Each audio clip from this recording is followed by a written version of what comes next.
Thank you. Now, the gentleman from Texas, Mr. Williams, is now recognized for 5 minutes. Thank you, Madam Chair, and thank you, Mr. Ray, for being here. Appreciate it. There's been many comparisons that have been made as people examine what happened to FTX, and from Bernie Madoff to Enron, it looks like this will go down as one of the largest frauds in history.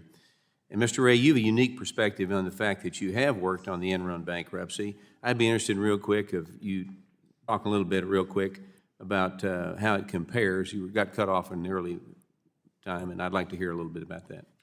You know, Enron was is a really a different company.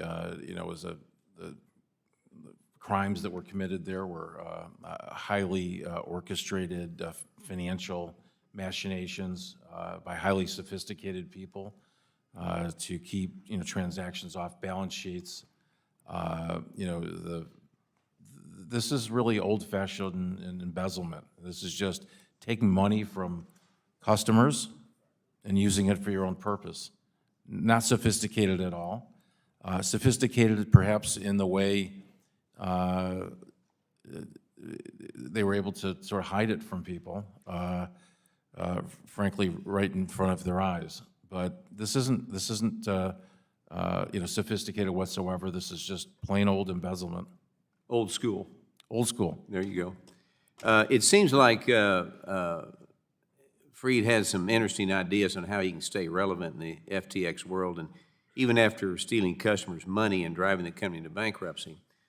And I have read that he wants to be retained as an outside consultant, and been very critical of your own appointment, quite frankly, into this position. So after his arrest last night, all of his wishes seem even more unlikely. So what role, if any, should he play in FTX moving forward? The role he's currently playing. Okay. Zero. Good. You stated that FTX was a platform allowing for users to trade digital assets. Yeah. Were users engaging in simple exchanges of assets, or were users permitted to engage in leveraged, complex transactions? Yes. I'm sorry. Can you repeat your question? Sure.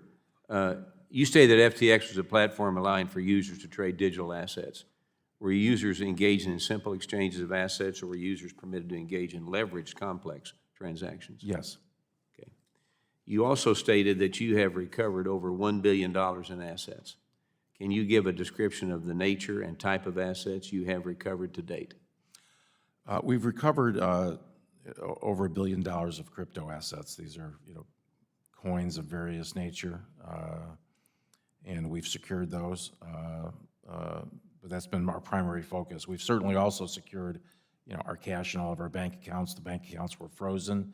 We've got control over those accounts with new authorized users, which certainly includes myself. But our main goal is to secure the cash and secure the crypto assets, and that is an ongoing venture. Okay. Thank you for being here, and I yield my time back.